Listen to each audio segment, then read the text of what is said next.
तो मार्च ऑलरेडी निकल चुका है और नेक्स्ट मंथ यानी कि अप्रैल से न्यू सेशन स्टार्ट होने वाला है।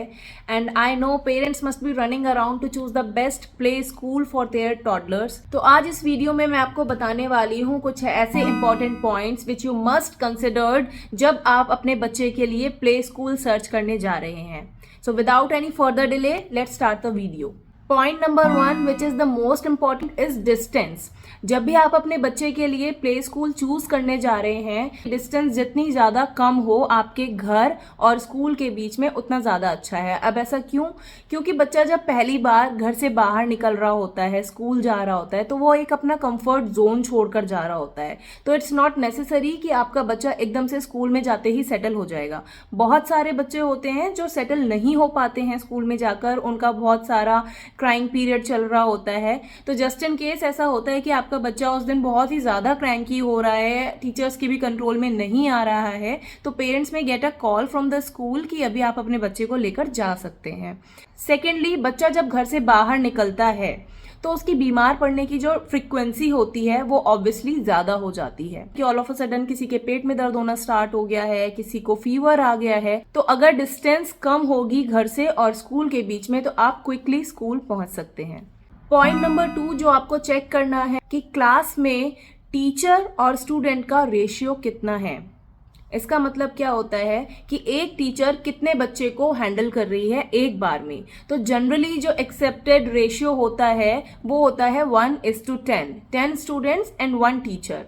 क्योंकि इससे ज्यादा अगर बच्चे होंगे तो जो टीचर है, एक टीचर 10 से ज्यादा बच्चों पर उतना फोकस नहीं कर सकती है।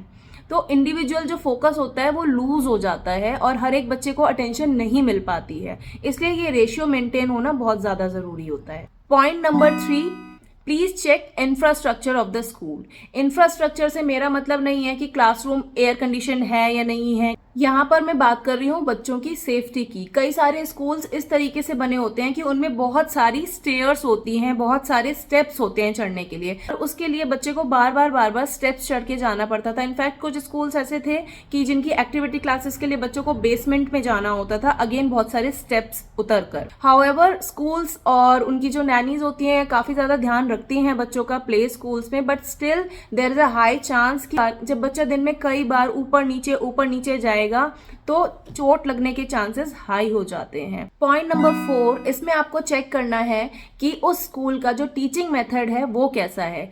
अर्ली स्टेज में बच्चों के लिए जो बेस्ट मेथड होता है लर्निंग का वो प्ले बेस्ड होना चाहिए या फिर मॉन्टेसरी बेस्ड होना चाहिए। जैसे कि स्टोरी टेलिंग्स आ जाती हैं, रोल प्ले आ जाते हैं। इनके थ्रू जब बच्चा सीखता है तो बच्चा grows emotionally, socially, mentally as well as physically. Point number 5, वहां पर पेरेंट टीचर कम्युनिकेशन किस तरीके से होता है। कुछ स्कूल्स में आप बहुत ज्यादा कम्युनिकेट नहीं कर पाते हैं टीचर से, बिकॉज उनके रूल्स एंड रिस्ट्रिक्शंस इसी तरीके से होते हैं। और कुछ स्कूल्स होते हैं जो आपको एक पर्टिकुलर टाइमिंग्स दे देते हैं, पर्सनली आपको टीचर्स का नंबर मिल जाता है, आप बहुत इजीली कम्युनिकेट कर सकते हैं टीचर से। बिकॉज अर्ली स्टेज पे जब पहली बार घर से बाहर जा रहा होता है तो मदर्स को बहुत सारे कंसर्न्स होते हैं कि आज मेरे बच्चे ने स्कूल में पूरे दिन में खाना खाया या नहीं खाया, या फिर उसके बिहेवियर के बारे में अगर पता करना हो, मेरा बच्चा क्रैंकी तो नहीं था। फिर स्कूल में जो भी एक्टिविटीज होती हैं टीचर्स उनकी वीडियोस या फिर फोटोज क्लिक करके कुछ इनिशियल मंथ्स तक पेरेंट्स को भेजते रहते हैं ताकि पेरेंट्स